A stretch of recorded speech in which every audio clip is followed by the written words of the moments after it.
Halo semua, selamat datang kembali di channel Blessing Science.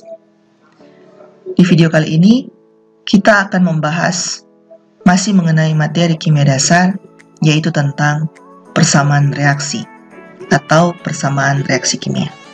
Saya yakin apa yang akan kita bahas saat ini, kalian sudah mempelajarinya sejak SMA, karena kalian kan kelas IPA. Tapi, pembahasan ini juga saya peruntukkan buat teman-teman yang mungkin ingin belajar tentang kimia dasar tetapi belum punya basic waktu SMA dulu atau waktu sekolah dulu. Jadi saya menganggap apa yang akan kita bahas ini bisa ditonton oleh berbagai macam orang yang punya basic kimia maupun belum punya basic kimia. Semoga dapat dipahami ya. Mari kita lanjut. Nah, pada pembahasan saya di video awal mengenai pengenalan ilmu kimia, kita sudah membahas mengenai perubahan materi, di mana saya sempat menjelaskan bahwa kalau perubahan materi itu bisa terbagi atas dua, yaitu perubahan fisika dan perubahan kimia. Nah, di mana saya juga sudah bahas bahwa perubahan kimia itulah yang disebut juga nama lainnya sebagai reaksi kimia, di mana bereaksi artinya berubah menjadi. Dalam reaksi kimia ada yang namanya zat-zat yang bereaksi, yang kita sebut sebagai bereaksi atau reaktan, dan ada juga zat-zat hasil reaksi yang kita sebut sebagai produk. Di mana dalam reaksi kimia, kita harus menuliskannya dalam bentuk atau menyatakannya dalam bentuk persamaan reaksi kimia. Dan ini adalah contoh persamaan dari reaksi kimia tersebut. Oke. Sini ada sebelah kiri adalah bereaksi atau reaktannya yang saya cetak berwarna merah. Ada tanda panah dipisahkan dengan tanda panah mengarah ke kanan, dan di sebelah kanan itu adalah produknya. Jadi ini adalah zat-zat yang bereaksi, reaksi atau reaktan. Ada tanda panah dipisahkan dengan tanda panah mengarah ke kanan, dan ada zat hasil reaksi yang disebut sebagai produk. Jadi ini adalah contoh persamaan reaksi sederhana. Oke, dimana ketika H2 direaksikan dengan O2 akan membentuk H2O. Oke, jadi ini adalah contoh dari persamaan reaksi kimia. Jadi suatu reaksi kimia yang dinyatakan dalam bentuk persamaan reaksi kimia. Oke, sekarang kita lanjut. Nah, apa itu sebenarnya pengertian dari persamaan reaksi? Tadi saya sudah memberikan contoh sederhananya. Nah, persamaan reaksi itu adalah suatu persamaan yang menggambarkan zat-zat yang bereaksi atau reaktan atau bereaksi dan zat-zat hasil reaksi atau produk dalam suatu reaksi kimia. Oke, jadi itulah kira-kira pengertian atau definisinya. Nah, sekarang bagaimana caranya kita menuliskan suatu persamaan reaksi? Tadi saya sudah memberikan contoh sederhananya. Dari mana sampai kita bisa menyatakan persamaan reaksinya seperti itu? Nah, jadi intinya ada beberapa hal atau bisa kita katakan sebagai beberapa aturan yang perlu kita perhatikan dalam menuliskan persamaan reaksi. Yang pertama, rumus kimia dari zat-zat yang bereaksi dan zat-zat hasil reaksi itu dipisahkan dengan tanda panah. Selalu harus ada tanda panah. Kalau di matematika, persamaannya kan biasa dipisahkan ruas kiri dan kanan dengan sama dengan. Tapi kalau di kimia, dalam kita menuliskan persamaan reaksi, itu dipisahkan ruas kiri dan kanan dengan tanda panah. Oke, seperti itu. Jadi kan kira-kira contohnya tadi saya tuliskan lagi seperti ini kan. Ini contohnya. Jadi ada ruas kiri, ada ruas kanan. Ini adalah zat-zat yang bereaksi atau reaktan atau bereaksi, dan di sebelah kanan adalah zat-zat hasil reaksi atau produk dan dipisahkan dengan tanda panah. Jadi keberadaan tanda panah ini sangat penting dalam persamaan reaksi. Tidak mungkin kita menuliskan persamaan reaksi kimia terus tidak ada tanda panahnya. Berarti itu bukan persamaan reaksi kimia. Oke, seperti itu. Yang kedua, rumus kimia zat-zat yang bereaksi atau bereaksi atau reaktan itu ditulis di sebelah kiri tanda panah, dan zat-zat hasil reaksi atau produk itu ditulis di sebelah kanan tanda panah. Nah, ini contohnya kan, kita bisa lihat bahwa zat-zat yang bereaksi yang disebut sebagai pereaksi atau reaktan selalu ditulis di sebelah kiri dari tanda panah. Ini kan tanda panah, sebelah kiri tanda panah ini dia. Zat-zat yang bereaksi yang kita sebut dengan pereaksi atau reaktan. Dia bisa pereaksi, bisa juga reaktan. Dan yang di sebelah kanan tanda panah itu adalah zat-zat hasil reaksi atau yang kita sebut dengan istilah produk. Jadi yang merah ini yang di sebelah kiri tanda panah, dan yang biru adalah sebelah kanan tanda panah. Merah itu adalah zat-zat yang bereaksi, reaksi atau reaktan, dan yang biru itu sebelah kanan adalah zat-zat hasil reaksi atau disebut juga produk. Seperti itu. Selanjutnya, arah tanda panah itu ke kanan. Ya, kita bisa lihat selalu mengarah ke kanan. Ada situasi tertentu yang arah tanda panahnya akan ke kiri, tapi kita belum akan membahas sampai ke sana. Itu sudah persamaan reaksi lanjut untuk pembahasan kita kali ini. Dia akan selalu mengarah ke kanan. Meskipun nanti ada juga persamaan reaksi yang mengarah ke kiri dan ke kanan. Tapi kita belum bahas itu di video ini. Oke, jadi ingat dulu untuk sederhananya, tanda panah itu mengarah ke kanan atau mengarah ke produk, ke pembentukan produk. Oke, selanjutnya, tanda panah tidak boleh diganti dengan tanda sama dengan.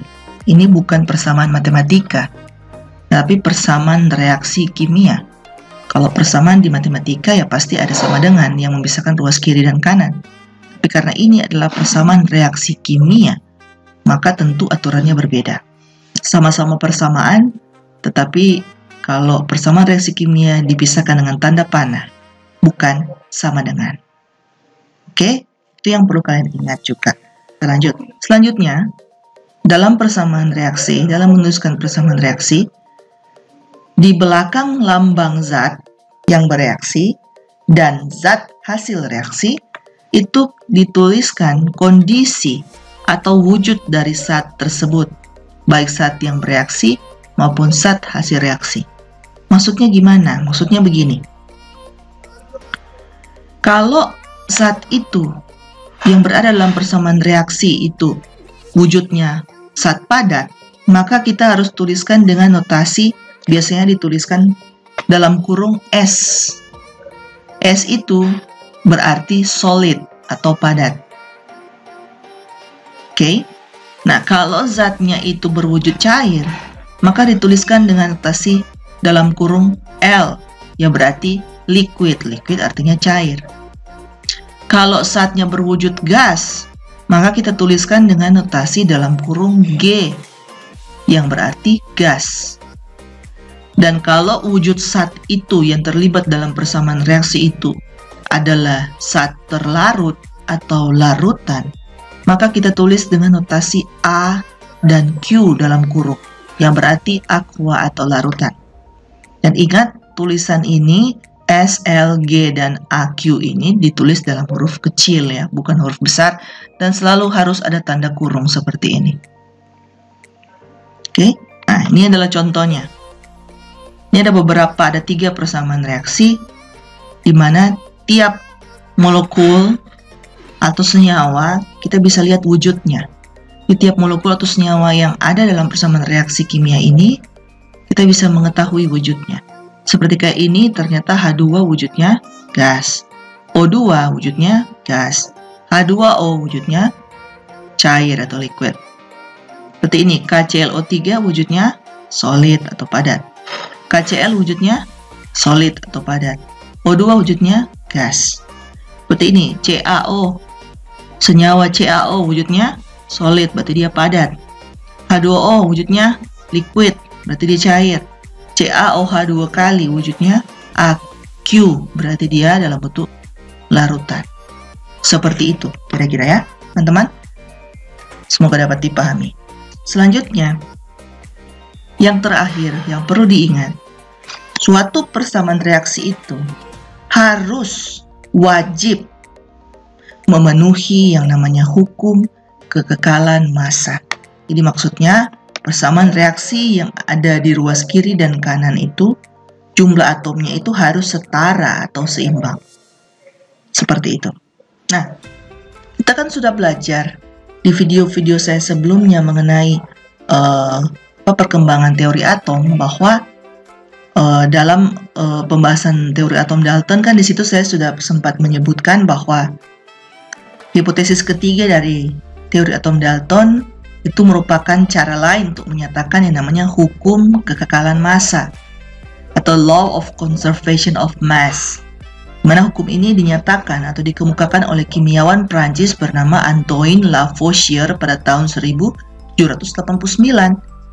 Bunyi dari hukum kekekalan massa ini adalah dalam sistem tertutup, massa total zat-zat sebelum dan sesudah reaksi adalah sama. Berarti kalau massa sebelum dan sesudah reaksi harus sama, maka tentu jumlah atom-atom yang terlibat dalam reaksi itu di ruas kiri dan ruas kanan juga harus sama. Maka itulah yang tadi saya katakan bahwa persamaan reaksi itu di ruas kiri dan ruas kanannya itu jumlah atom masing-masing harus sama. Jumlah atom sejenis yang ada dalam persamaan reaksi tersebut di ruas kiri dan di ruas kanan harus sama. Karena apa? Karena persamaan reaksi itu ternyata harus memenuhi hukum kekekalan massa.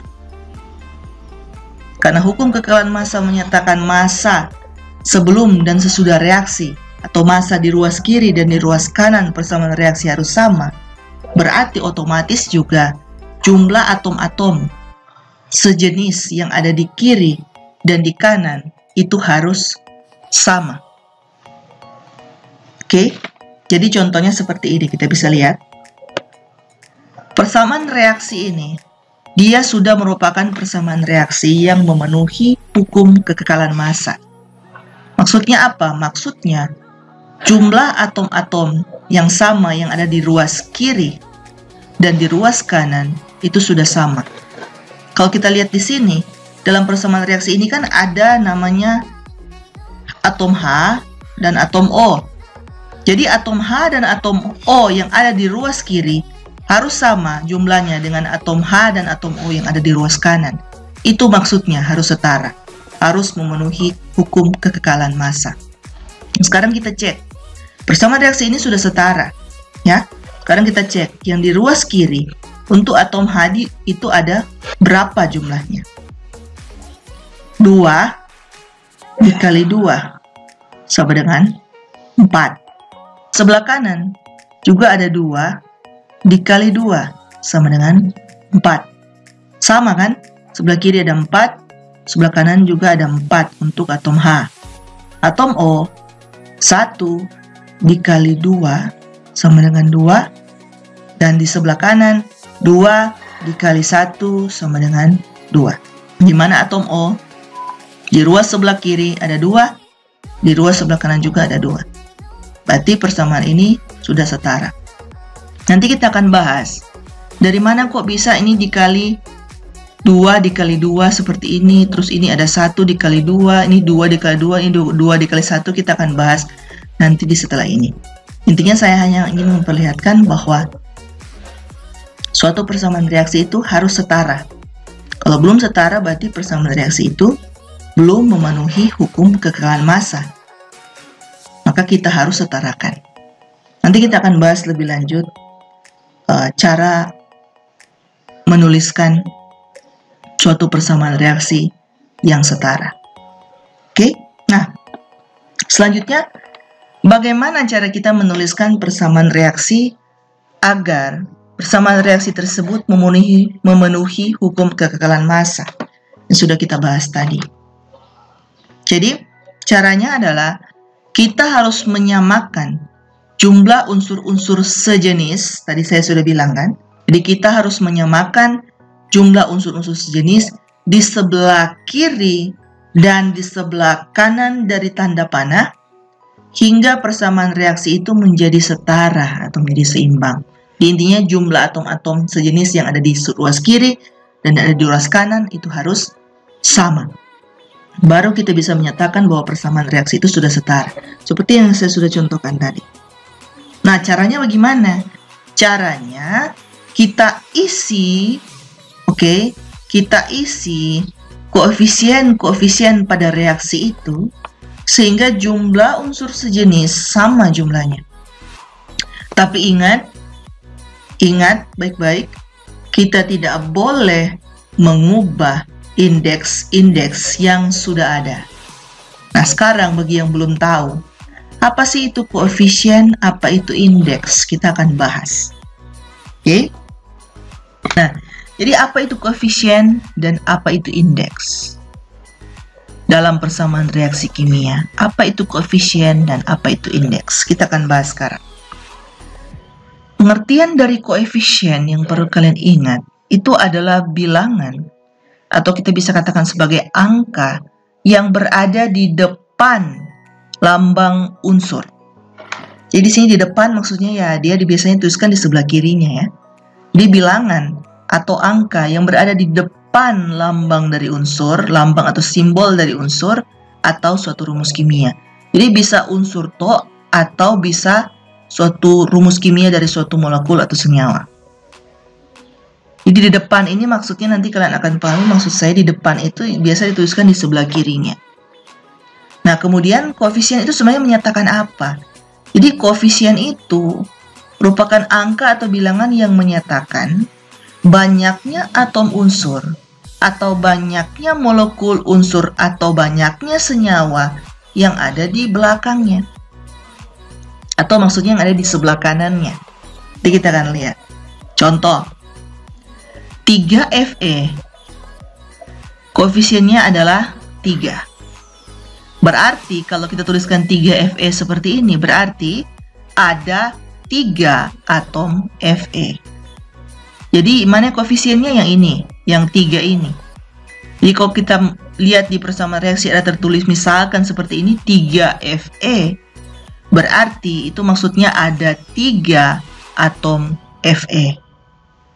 Oke, jadi di depan itu maksudnya dituliskan di sebelah kiri dari atom Fe ini. Jadi 3-nya dituliskan di sebelah kiri. Jadi kiri itu maksudnya depannya. Dan di kanan ini belakangnya, ya kan? Jadi 3 ini menyatakan banyaknya atom unsur dari Fe. Jadi ada 3 atom Fe. Seperti itu. Contoh yang lain. 5H2O.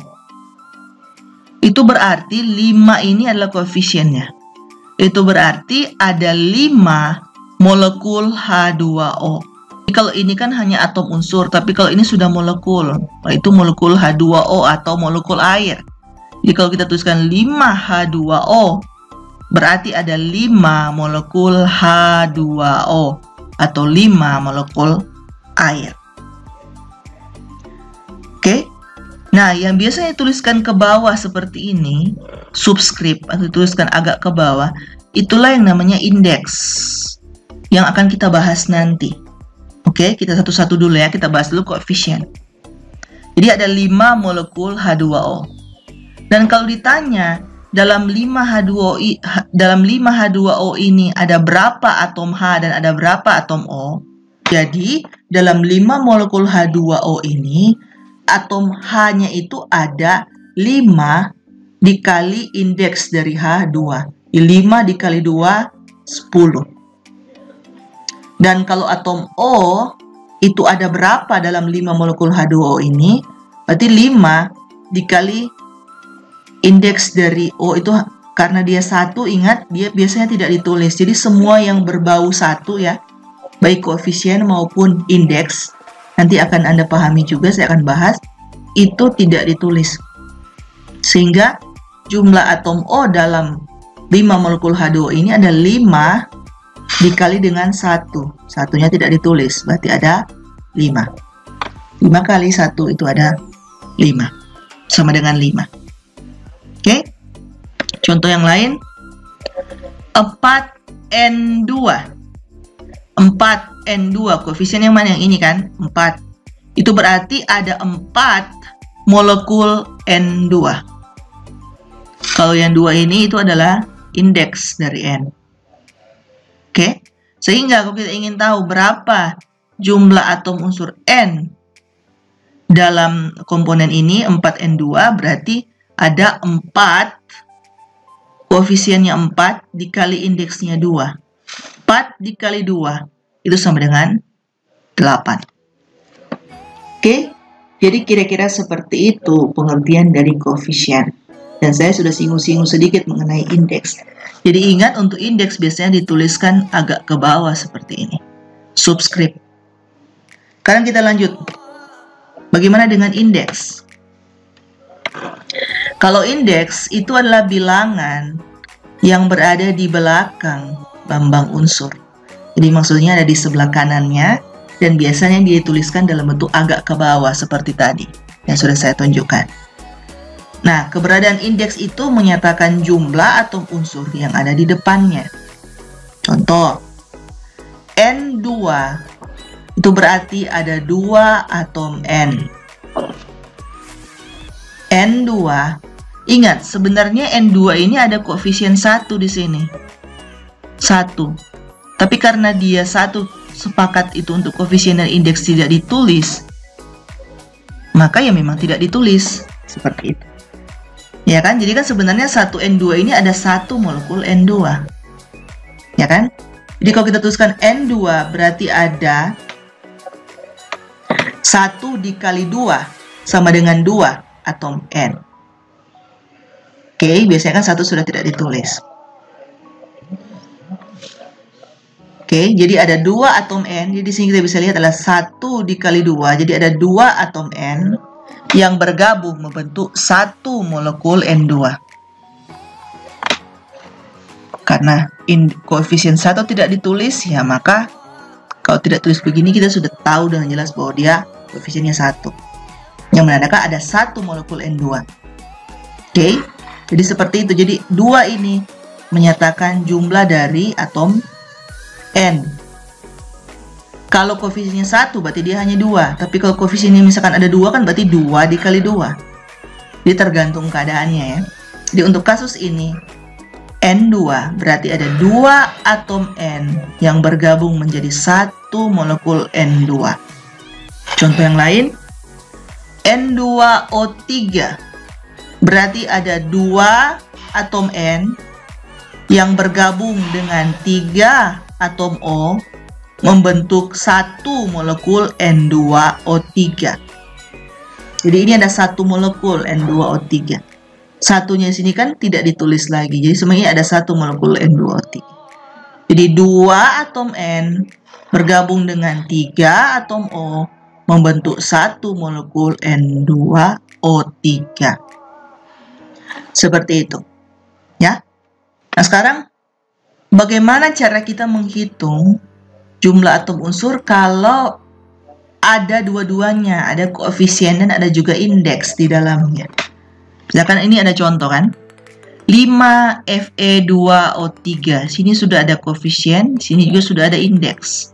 Saya beri warna berbeda supaya bisa kelihatan. Berarti kalau dituliskan 5Fe2O3 itu berarti apa? Berarti kalau kita ingin tahu jumlah atom unsur dari Fe, itu berarti sama dengan 5 koefisien 5 dikali indeks dari Fe2 sama dengan totalnya 10. Kalau ditanya jumlah atom unsur dari O untuk 5Fe2O3 ini berarti koefisien dari molekul Fe2O3 itu adalah 5 dikali dengan indeks dari O itu 3. 5 kali 3 sama dengan 15. Seperti itu. Oke. Dan 5Fe2O3 itu menandakan ada 5 molekul Fe2O3. Oke? Nah, contoh yang lain, misalkan ada 2H2SO4, itu kan menandakan ada 2 molekul H2SO4. Dan jika ditanya satu persatu jumlah atom unsur H dalam 2H2SO4 ini ada berapa? Berarti koefisiennya 2 dikali indeks dari H itu 2. 2 kali 2 sama dengan 4. Oke, nah kalau ditanya jumlah atom unsur dari S yang ini ada berapa? Berarti koefisien 2 dikali indeks dari S1. Karena 1 dia tidak dituliskan, sehingga 2 dikali 1 sama dengan 2. Kalau ditanya jumlah atom dari unsur O yang ini ada berapa? Berarti koefisien 2 dikali indeks dari O 4, 2 kali 4 itu sama dengan Oke? Nah, di sini dikasih catatan atom S karena indeksnya 1 maka tidak ditulis yang ini. Jadi bukan hanya indeks ya. Koefisien juga, baik koefisien maupun indeks. Kalau dia 1 tidak perlu kita tulis. Oke, jadi jangan bingung dengan itu. Untuk yang sudah pernah belajar dari SMA, kalian pasti sudah mengerti. Ya. Semoga ini dapat dipahami. Sekarang kita lanjut. Jadi kalau kita balik lagi ke reaksi awal yang sudah saya tunjukkan, persamaan reaksi awal yang sudah saya tunjukkan, dari persamaan reaksi ini jika kita ingin menentukan koefisiennya, berarti 2H2 tambah O2 menghasilkan 2H2O, itulah persamaan reaksinya. H2 wujudnya gas, O2 wujudnya gas, H2O wujudnya liquid atau cair. Nah, dari persamaan reaksi ini, jika diminta kita tentukan koefisien reaksi masing-masing, ya kan? Berarti koefisien dari H2 itu adalah 2. Oke. Baru yang ini, yang O2 ini koefisien reaksinya, koefisien O2-nya berarti ada 1. Ingat, kalau berbau angka 1, baik koefisien maupun indeks biasanya tidak kita tulis. Ya kan? Jadi koefisien dari O2 di sini adalah 1, karena tidak perlu ditulis ya. Kemudian untuk produknya, koefisien dari H2O itu ada berapa? Yaitu 2. Jadi koefisien reaksinya yang ini, 2. Oke? Seperti itu.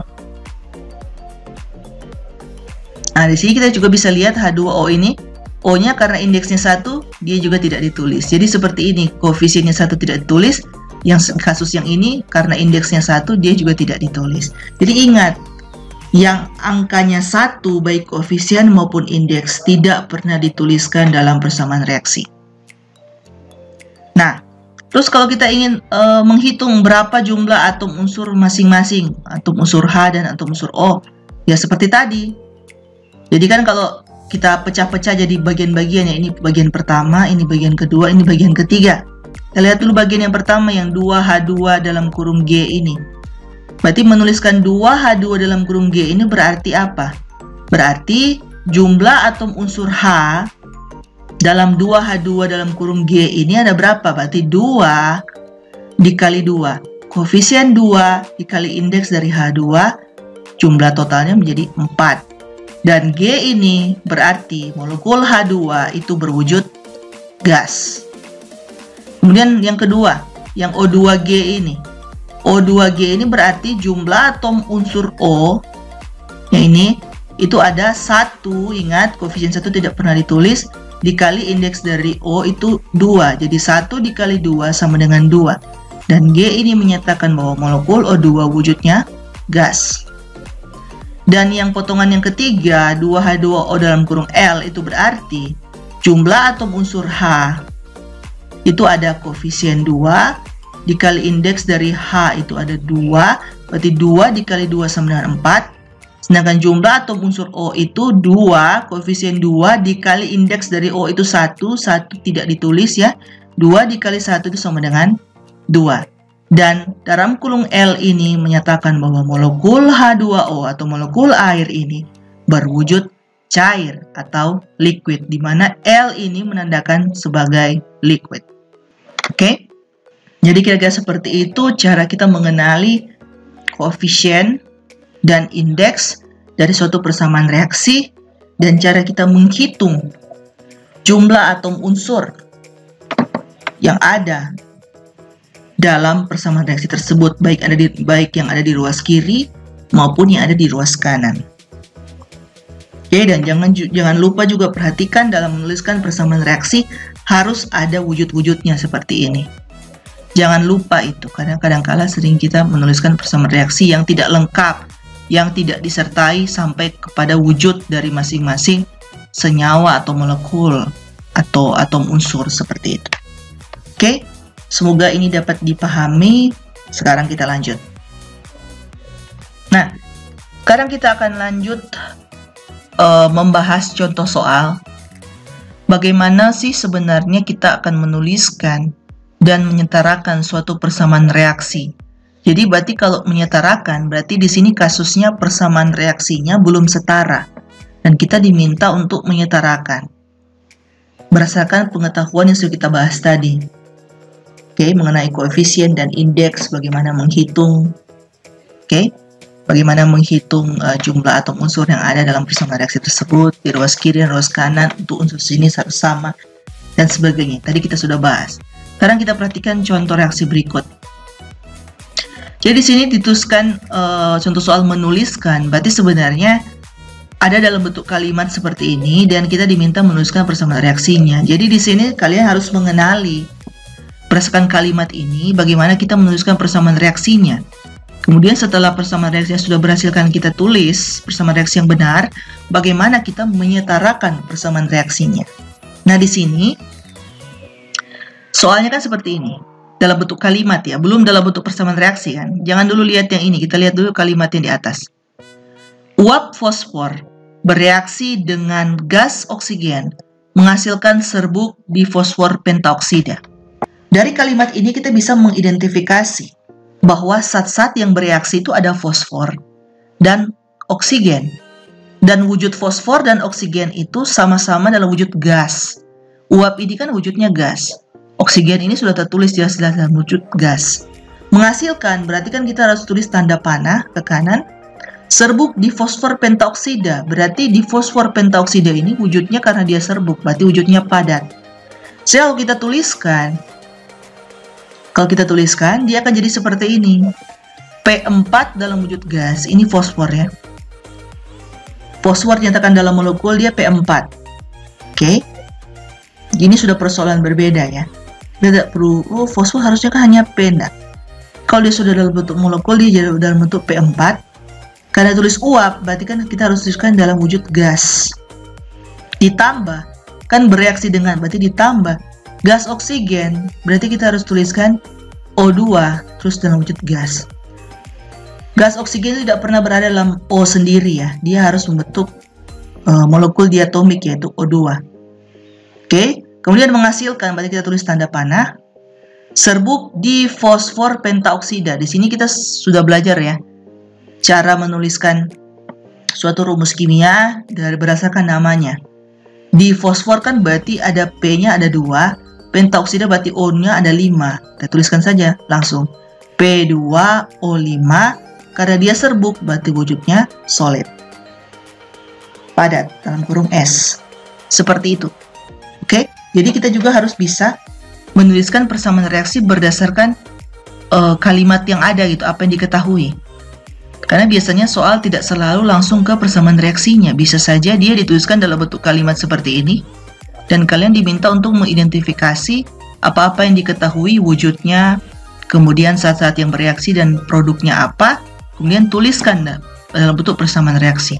Dan kalau persamaan reaksinya belum setara, kalian setarakan. Seperti itu. Oke? Jadi tidak selamanya kalian akan dapat soal yang langsung diketahui persamaan reaksinya, terus kalian tinggal setarakan. Ada juga mungkin soalnya dituliskan dalam bentuk kalimat seperti ini, dan kalian diminta mengidentifikasi. Kan di sini sudah jelas diketahui apa saja, ya kan? Uap fosfor, berarti fosfornya dalam bentuk gas. Bereaksi dengan gas oksigen, berarti oksigennya dalam bentuk gas. Menghasilkan serbuk difosfor pentaoksida, berarti difosfor pentaoksidanya dalam bentuk padat, karena ditulis serbuk. Langsung saja identifikasi berdasarkan kalimat yang diketahui. Gitu. Oke, jadi saya rasa ini masih mudah. Nah, sekarang dari persamaan reaksi ini kita bisa lihat jelas bahwa persamaan reaksi ini belum setara, teman-teman ya. Karena di sini kita bisa lihat di ruas kiri dipisahkan dengan tanda panah, ini ruas kanan. Masing-masing kan kita harus lihat berarti jumlah dari P, atom P dan atom O di kiri dan kanan apakah sudah sama. Nah, di sini sudah terlihat jelas bahwa persamaan reaksinya belum setara. Karena apa? Karena di sebelah kiri, atom P itu ada 4, 1 dikali 4 sama dengan 4. Sedangkan di sebelah kanan itu hanya 2, yaitu 1 dikali 2 sama dengan 2. Ya kan?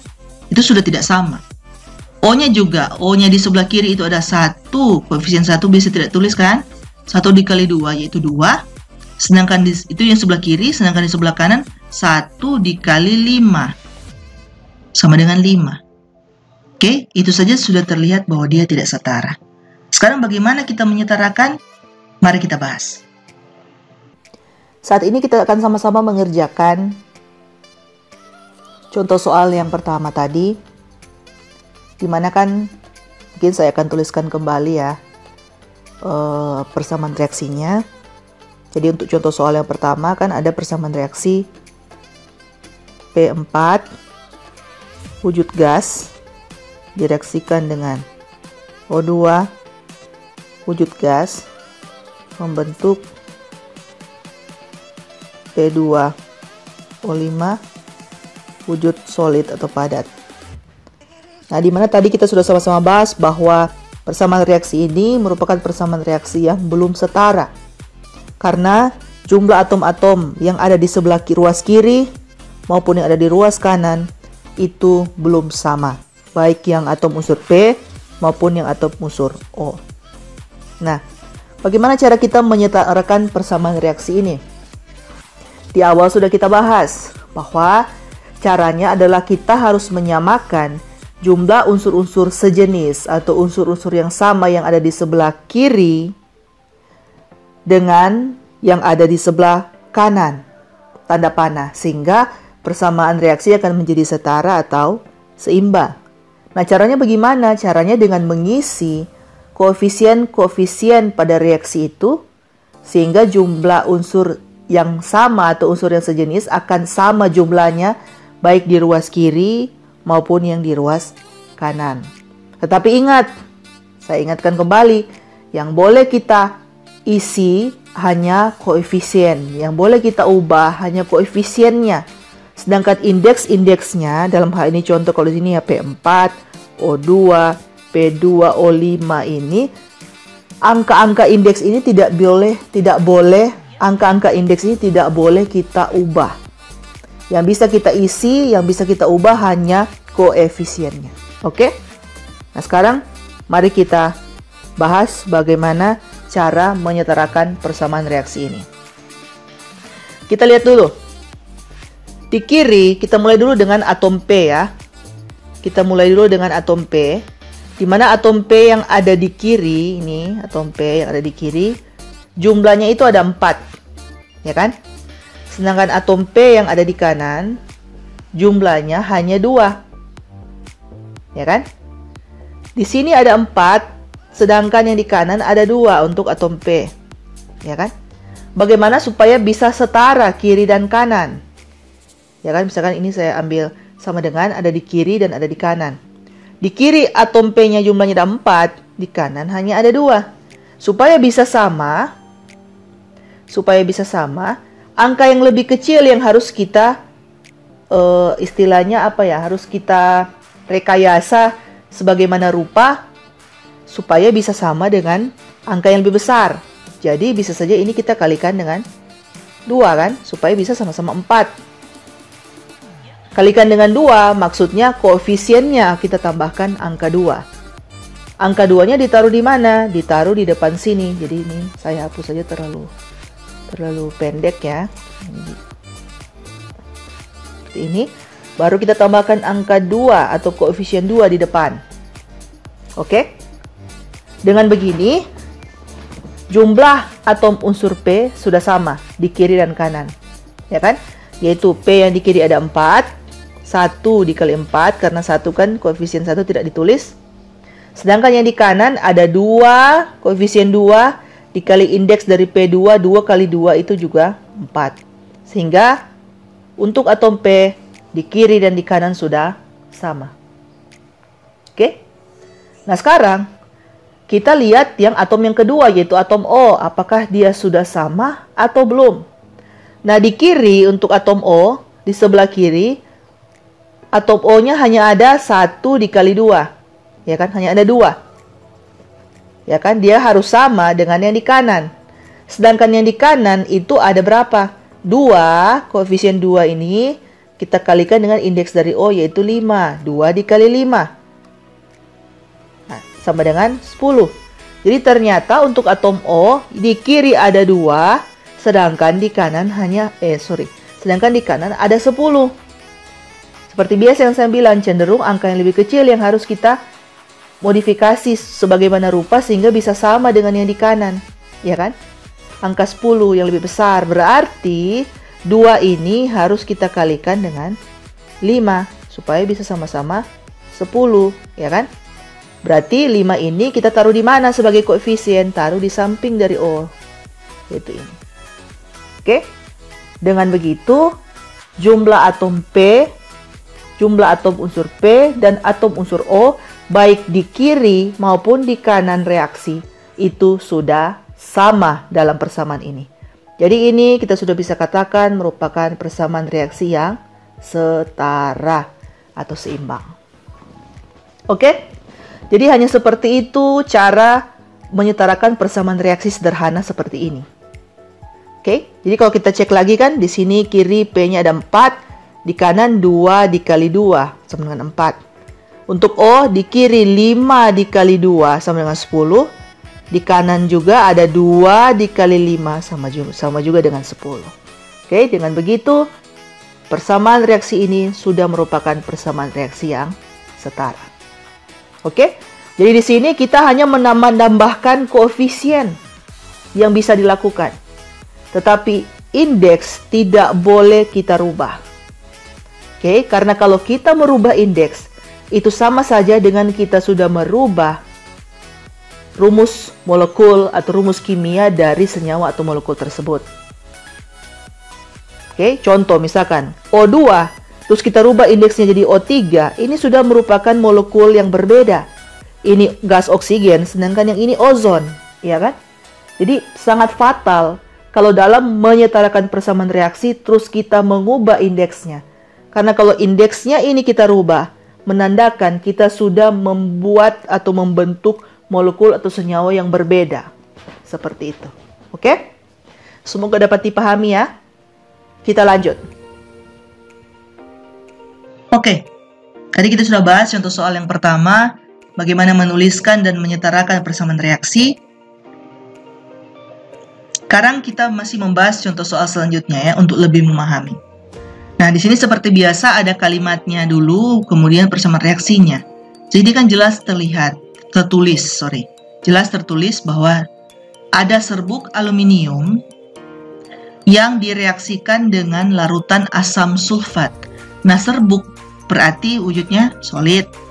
Bereaksi dengan larutan berarti wujudnya larutan. Berarti kita menuliskan dalam kurung AQ. Larutan asam sulfat menghasilkan larutan. Nah, larutan lagi. Larutan aluminium sulfat dan gas hidrogen. Ini ada gas. Berarti cara kita menuliskan persamaan reaksinya jelas ya. Berarti serbuk aluminium berarti kita tuliskan Al dalam kurung S karena dia wujudnya serbuk solid, ditambah dengan larutan asam sulfat berarti kita tuliskan dalam bentuk AQ, H2SO4 dalam kurung AQ, menghasilkan, ini dia tanda panah, larutan aluminium sulfat, ini dia Al2SO4 3 kali AQ karena dia larutan, tambah gas hidrogen. Ini dia, H2 dalam kurung gas. Hidrogen tidak pernah ya, kalau di dalam wujud gas tidak pernah wujudnya hanya H tok. Dia biasa dalam bentuk molekul diatomik H2. Ketika kita sudah tuliskan persamaan reaksi yang benar, kita tinggal setarakan. Jadi kalau di soal diminta setarakan persamaan reaksi ini, berarti jelas persamaan reaksi ini belum setara, karena kita bisa lihat saja dari persamaan reaksinya. Di sini Al-nya jumlahnya hanya 1. Sedangkan itu yang di kiri, sedangkan yang di kanan jelas ini jumlah Al-nya ada 2. 1, koefisien 1 biasa tidak tuliskan, dikali 2. Langsung saja 2, ya kan? Sini aja dari Al aja kita lihat sudah tidak sama, berarti sudah pasti kita tidak perlu melihat untuk atom unsur yang lain, sudah pasti persamaan ini belum setara. Sekarang bagaimana kita menyetarakan? Mari kita bahas. Kita tiba pada pembahasan contoh soal yang kedua, di mana kita sudah sama-sama baca soalnya seperti apa. Jadi saya tuliskan kembali persamaan reaksinya ya. Al dalam bentuk padat atau solid bereaksi dengan H2SO4 dalam bentuk larutan menghasilkan Al2SO4 3 kali dalam bentuk larutan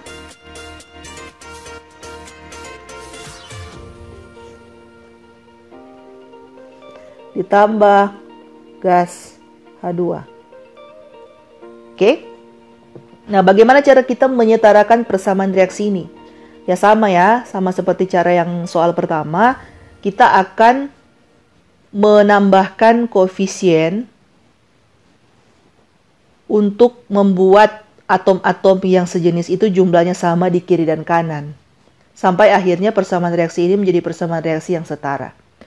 Yang kita bisa lihat dalam persamaan reaksi ini bahwa ada atom Al, atom H, atom S, dan atom O di kiri dan kanan. Oke, jadi Al ada di kiri dan kanan, H ada di kiri dan kanan juga, S juga ada di kiri dan kanan, O juga ada di kiri dan kanan. Ya kan? Dan ternyata sudah jelas kita bisa lihat di sini bahwa persamaan ini belum merupakan persamaan reaksi yang setara. Bagaimana cara kita menyetarakannya? Sekarang kita mulai dulu, anggap saja kita mulai dulu dari Al ya. Dari Al. Al yang ada di kiri itu baru satu. Ya kan? Ini saya anggap sama dengan kiri dan kanan ya, harus sama kan? Nah, kemudian Al yang ada di kanan itu sudah ada 2. Ya, ini kan 2. Supaya bisa sama, maka kita harus tambahkan koefisien. Dia harus kali 2 kan, supaya sama-sama 2. Jadi tambahkan koefisien 2 di depan atom Al. Ya kan? Sehingga kita bisa lihat bahwa di sini, di kiri Al jumlahnya sudah 2. Dan di kanan Al jumlahnya juga sudah 2. Sudah sama. Nah, sekarang kita beralih ke, anggap saja kita lihat yang H2. Yang yang maksudnya ya atom H. Atom H di sini dia sudah ada 2 di kiri, sedangkan di kanan atom H-nya juga sudah ada 2, ya kan? Sehingga terlihat sejauh ini atom H kiri dan kanan jumlahnya sudah sama. Oke, sekarang kita lihat yang S. Yang S yang ini di kiri, S-nya itu hanya ada 1. Ya kan, koefisien 1 tidak ditulis, indeksnya 1 juga tidak ditulis, 1 kali 1 kan 1. Oke, di kiri. Tapi kalau kita lihat di kanan, S-nya itu ada 3. Jadi kalau kita beri dalam kurung begini terus 3 kali, berarti SO4 ini ada 3 kali. Berarti kan S-nya ada 3. Ya kan, dikalikan dengan koefisien 1 di depan kan 1 kali 3, berarti S-nya ada 3. Nah, di sini kita bisa lihat bahwa S tidak sama kiri dan kanan. Supaya bisa sama, maka harusnya kan kita kalikan 3 di sini. Jadi kita tambahkan. Jadi saya hapus terlalu rapat ini. Kita tambahkan koefisien 3 di depan. Di depan dari senyawa yang ada mengandung atom S ini, yaitu H2SO4. Sehingga S-nya sudah 3. Yang di kiri kanan juga sudah 3, ya kan, sudah sama. Tetapi ingat, kalau kita balik lagi lihat yang H, karena sudah tambahkan koefisien 3 di depan H2SO4, maka H yang awalnya jumlahnya sudah sama 2 dengan 2 sudah jadi berubah. H di kiri setelah sudah tambahkan koefisien 3, jumlahnya sudah menjadi 3 kali 2, ya kan? 3 kali 2. Jadi jumlahnya sudah berubah menjadi 3, koefisien 3 dikali 2 sebagai indeks dari H. Sehingga sudah berubah menjadi 6.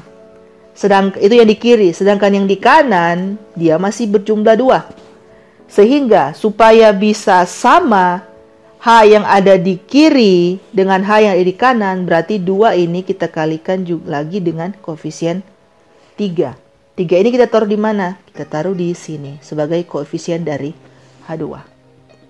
Sehingga jumlah dari H2 yang ada di kanan juga sudah 6. Oke, jadi ini sudah menjadi persamaan reaksi yang setara. Coba kita buktikan ya, kita hitung lagi dari awal. Al yang ada di kiri 2Al, berarti Al-nya ada 2. Betul, udah benar ya.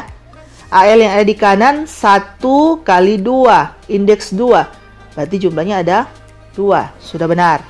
Jadi Al sudah setara. Oke, sudah sama. Sekarang lihat lagi yang H.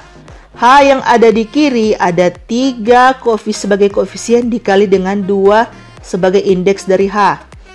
sedangkan yang di kanan itu jumlahnya adalah 3 sebagai koefisiennya dikali dengan indeks dari H yaitu 2. 3 kali 2, 6. Berarti H di kiri dan di kanan juga sudah sama.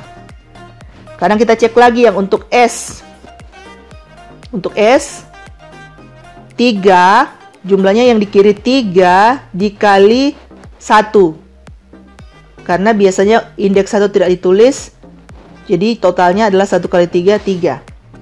Sedangkan untuk yang di kanan, jumlahnya juga sama ya. 1 di sini kan koefisien tidak ditulis, jadi 1 dikali 3. Ini, 3. Berarti jumlahnya juga 3. Sehingga sudah sama. Jadi perlu diingat ya, kalau ada diberi dalam kurung begini SO4 3 kali, berarti SO4-nya ada 3. Berarti kalau SO4-nya ada 3, berarti S-nya kan ada 3. Ya kan? Jadi kan kalau ditulis SO4 3 kali seperti ini, berarti ada 3 SO4. Ya kan? Berarti kan S-nya ada 3. 1, 2, 3. Seperti itu. Berarti O-nya ada 4. Masing-masing 4 ini dikali 3. Ada 12 berarti untuk O. Seperti itu ya. Jadi buat yang belum pernah, supaya kalian bisa paham dari mana itu ya. Seperti itu. Tapi yang sudah pernah belajar pasti sudah mengerti. Oke, jadi S juga ternyata sudah setara. Dan yang terakhir ternyata tadi saya lupa yang O. Coba kita cek. O yang ada di kiri, 3, koefisien 3 dikali indeks dari O 4. 3 kali 4 itu sama dengan 12. Sedangkan yang di kanan, itu yang di kiri ya. Sedangkan yang di kanan itu ada 4, O 4. Jadi 4 itu sebagai indeks dari O. Dikali dengan 3. 4 dikali 3. Itu juga sama dengan 12. Sehingga untuk S dan O juga sudah setara kiri dan kanan. Sehingga kita bisa menyatakan bahwa persamaan reaksi ini merupakan persamaan reaksi yang sudah setara. Oke? Semoga dapat dipahami ya. Kita lanjut. Oke, tadi kita sudah sama-sama membahas, sudah ada 2 contoh soal bagaimana kita menuliskan dan menyetarakan suatu persamaan reaksi sederhananya. Itu masih tergolong persamaan reaksi sederhana. Nah, sekarang Anda diminta untuk menuliskan dan menyetarakan persamaan reaksi. Untuk reaksi-reaksi berikut ini ada 5 nomor berdasarkan apa yang sudah kita bahas tadi. Oke, jadi berdasarkan mencocok-cocokkan jumlah atom unsur sejenis yang ada di kiri dan kanan sudah sama atau tidak. Jadi berdasarkan kita rubah-rubah, mungkin koefisiennya kita tambahkan sampai dia bisa sama kiri dan kanan. Tapi yang perlu diingat ya, yang kita bisa ubah-ubah, kita bisa tambah-tambah sampai dia sama kiri dan kanan itu hanya koefisien. Indeks tidak boleh kita rubah. Karena kalau kita rubah indeksnya, berarti kita sudah merubah molekul atau senyawa itu. Jadi sudah molekul dan senyawa yang berbeda. Seperti itu. Jadi hanya koefisien yang bisa kita ubah, kita isi, kita ganti, kita tambahkan seperti itu sampai jumlah atom unsur sejenis yang ada di kiri dan kanan itu sama. Berarti dia sudah setara. Jadi dari soal ini Anda diminta dari kalimat-kalimat ini, kan kita sudah bisa lihat jelas apa zat-zat yang bereaksi, apa zat-zat hasil reaksinya, dan wujudnya apa, sehingga kalian mudah menuliskan. Kalau ada pun misalkan senyawa yang kalian sulit, ini maksudnya apa ya? Bisa di searching lah, nggak apa-apa. Bisa searching saya di googling saja. Misalkan ini kalium klorat, kalian tidak tahu rumus kimianya seperti apa ya, langsung saja di searching. Kalium klorat rumus kimianya seperti apa? Kalaupun seandainya kalian tidak tahu, kan gampang ya. Baru tuliskan persamaan reaksinya berdasarkan kalimat-kalimat yang diketahui ini. Tuliskan persamaan reaksinya dan setarakan persamaan reaksi tersebut.